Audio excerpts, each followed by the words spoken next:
Good morning all students of 5th class. Today we read exercise 9.1. तो यहाँ पर हमारा क्या कह रहा है, फर्स्ट क्वेश्चन में कह रहा है कि आपकी 9.1 एक्सरसाइज है, ध्यान से समझिए सभी बच्चे। पहले क्वेश्चन में कहता है express the following as fraction.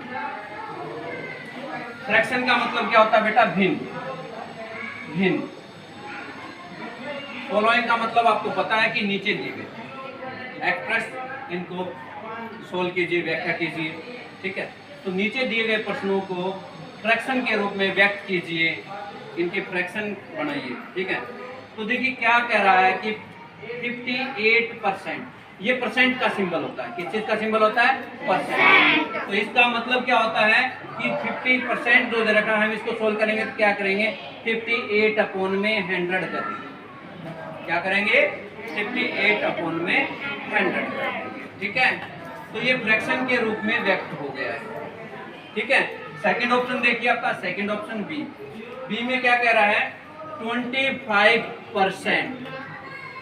Same उसी की तरह इसको फ्रैक्शन में व्यक्त करना है, फ्रैक्शन बनानी है हमने। फ्रैक्शन में क्या होता है? एक नंबरेटर होता है, एक डिनोमिनेटर होता है। ये नंबरेटर हो गया, ये डिनोमिनेटर हो गया। तो यहाँ पर हमने इसको भी ऐसे करना। ये परसेंटेज का निशान आ गया फिर से। तो अब हम क्या करेंगे? 25 और अपॉन में 100 कर देंगे। ये फ्रैक्शन में व्यक्त हो गया। समझ में आया सबको? Yes, sir. 25% इक्वल टू 25/100 हमने फ्रैक्शन में व्यक्त कर दिया। इस निशान को ध्यान रखो, जब ये निशान आ जाए तो इसको परसेंटेज का निशान समझो। इसका मतलब ये है कि जो दी गई संख्या है उसके नीचे 100 है, ठीक है। जैसे कि नेक्स्ट क्वेश्चन देखिए, सी ऑप्शन देखिए। सी ऑप्शन में क्या कर रहा है? 20.5%, ये परसेंट का सिंबल। तो कैसे करेंगे? इक्वल का निशान लगा लेंगे। 20.5 और परसेंट की जगह क्या आ गया बेटा? 100 आ गया है। समझ में आया है? Yes, sir. समझ में आया है? Yes, इसको sir. हमने फ्रैक्शन के रूप में व्यक्त कर दिया। अगर हमने इसको और आगे करना है तो हमने डेसिमल तोड़ना आपको सिखाया था। जैसे कि मैंने बताया था कि अगर ऐसे आ जाए तो इसका डेसिमल तोड़िए। तो डेसिमल हम कैसे तोड़ेंगे? इसको फ्रैक्शन में व्यक्त करने के लिए ये देखते हैं कि एक अक्षर है, ठीक है, तो हम 1 0 लगा देंगे, ठीक है, और 1 लगा देंगे। ये हमारा डेसिमल टूट गया। तो अगर मान लिया ऐसे आ जाता है तो हम कैसे तोड़ेंगे? 305 ऐसे लिख लेंगे। और ये कितने के बाद डेसिमल है? 1 और 2। तो 1 और 2, ये हमारा डेसिमल टूट गया है ना। तो यहाँ पर देखिए हमारे पास यहाँ पे एक डेसिमल है ना, तो हम यहाँ नीचे 1 0 और लगा देंगे और हमारा क्या आ जाएगा? 205 अपॉन में 2 0 थे, ये वाली थी पहले 100 वाली थी परसेंटेज वाली, एक इसके डेसिमल वाली आ गई। तो नीचे हमारा 1000 आ गया, डेसिमल टूट गया। और ये हमारा फ्रैक्शन के अंदर एक्सप्रेस हो गया, व्यक्त हो गया, ठीक है। क्लियर है? नेक्स्ट क्वेश्चन अभी आप बताएंगे। ऑप्शन डी है हमारा, ऑप्शन डी 32.6%। 32.6%, वेरी गुड, शाबाश। कितना आएगा? 32.6 अपॉन में 100, क्योंकि परसेंटेज के निशान का मतलब क्या है? नीचे 100 आ जाना, ठीक है। अब हमें इसको और व्यक्त करना है क्योंकि यहाँ पे डेसिमल दे रखा है। तो अब उसको भी कैसे करेंगे?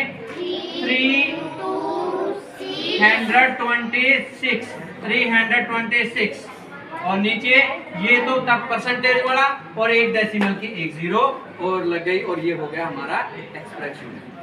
नया समझ में? बच्चों को आ गया है? Yes, sir. किसी को कोई doubt? No, sir. Good. Next question देखिए। नेक्स्ट क्वेश्चन हमारा ई ऑप्शन है। ई ऑप्शन देखिए क्या कहता है। कई बच्चे इसको देखकर घबरा जाएंगे। आपको मिक्स्ड फ्रैक्शन दी गई है। अब क्या दिया गया है बेटा ई ऑप्शन में? ई ऑप्शन में बेटा फ्रैक्शन दी गई है 1 अपॉन में 6%। 1 अपॉन में 6%। अब बेटा जिन बच्चों को ये पता है कि इसको मिक्स्ड में चेंज करना है, तो पहले इसको मिक्स्ड में चेंज करो ना। पहले इसको मिक्स्ड में चेंज करो। मिक्स्ड में चेंज करेंगे तो क्या आएगा? 6 1 6 और 6 और 1 7। तो क्या आ गया? 7 अपॉन में 6% है ना। अब इसको देखो, परसेंटेज का मतलब क्या है? इनके नीचे 100 है, यानी कि डिवाइड में 100 है।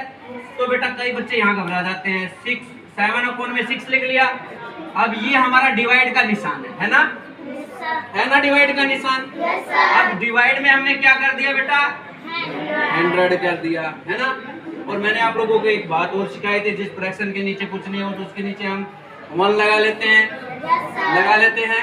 अब आप इसको क्या करेंगे, हमारा ये वाला सेम, ठीक है। और यहाँ पे डिवाइड को किस में चेंज कर देंगे, मल्टीप्लाई में। Very good. डिवाइड को किस में चेंज करते हैं, डिवाइड को किस में चेंज करते हैं बेटा, मल्टीप्लाई में। और पीछे वाले का क्या करते हैं, पलट देते हैं, रिसाइप्रोकल कर देते हैं। रिसाइप्रोकल कैसे, 1 में 100 कर देंगे, हो गया। अब मल्टीप्लाई आपने सीखा था, मल्टीप्लाई सीखा था, नंबरेटर से मल्टीप्लाई करते हैं, तो यानी कि इसको इससे मल्टीप्लाई करेंगे तो क्या आएगा, 7 1 जा 7, 7 1 जा 7। और डिनोमिनेटर को डिनोमिनेटर से मल्टीप्लाई करेंगे 6, यानी कि 100 6 जा 600।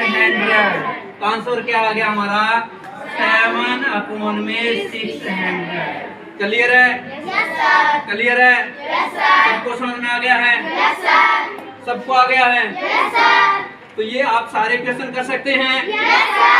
ये आपके आज का काम यही है, आपके ये सारे क्वेश्चन आज आपने कर लिए, ठीक है, ओके।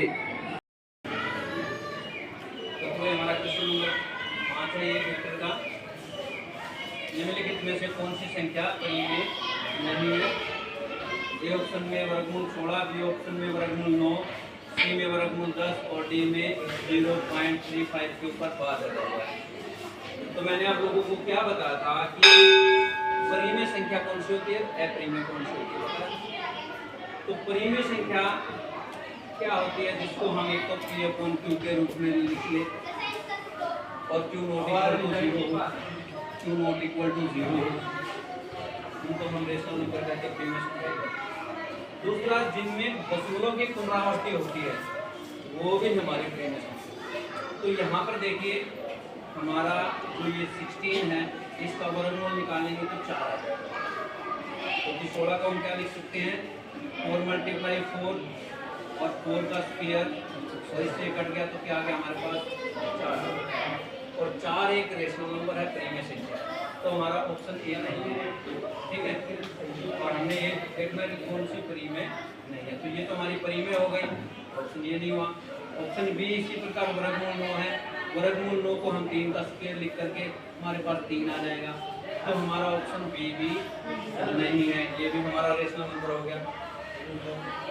ऑप्शन डी को देखिए, ऑप्शन डी में सीधा सा निशान लगा हुआ है, 0.35 के ऊपर बार लगा हुआ है, तो इसका मतलब क्या है, 0.35 35 35 35 35 ऐसे चलता जाएगा बार।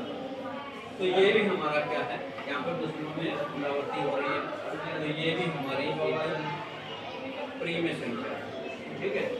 और हमने ये देखना, तो हमारा ऑप्शन ठीक है, 10 का वर्गमूल तो हम निकाल नहीं सकते हैं, ठीक है। तो ये हमारा जो है परिमेय संख्या नहीं है, तो हमारा ऑप्शन क्या होगा, ऑप्शन सी, वर्गमूल 10 परिमेय नहीं है। तो ये परिमेय नहीं है तो क्या है, अपरिमेय, ठीक है। 5 निम्नलिखित में से कौन सी संख्या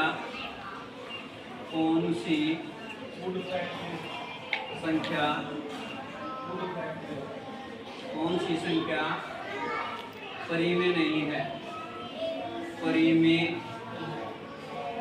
नहीं है। दोबारा से क्वेश्चन आ गया, कौन सी संख्या परिमेय नहीं है। ऑप्शन ए हमारा वर्गमूल 16, ऑप्शन बी वर्गमूल 9, ऑप्शन सी वर्गमूल 10, ऑप्शन डी 0.35।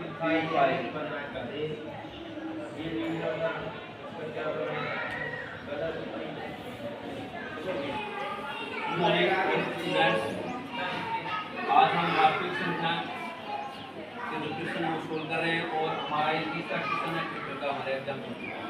ठीक है। तो इसमें क्या कहता है, यदि 225 और 135 का एचसीएफ 45 है तो उनका एलसीएम क्या है।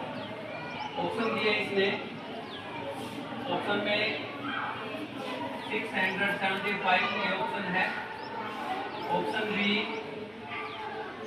1025, ऑप्शन सी 835, ऑप्शन डी 345। अब हमें इन चार ऑप्शनों में से अपना आंसर ढूंढना है। तो ये क्या कहता है कि यदि ये नंबर ओरिजिन है, यानी कि 225 और 135 का एचसीएफ 45 है, तो उसका एलसीएम।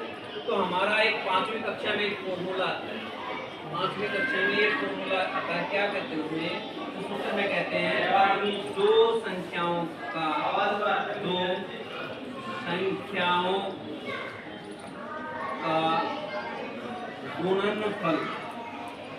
गुणनफल बराबर होता है संख्याओं का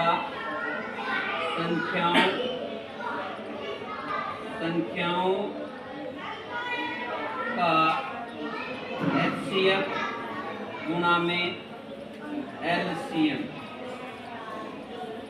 संख्याओं का एचसीएफ गुणा में एलसीएम। तो संख्याएं कौन सी हैं भाई, एक तो 225, दूसरी संख्या 135, ठीक है, इक्वल का निशान सेम है।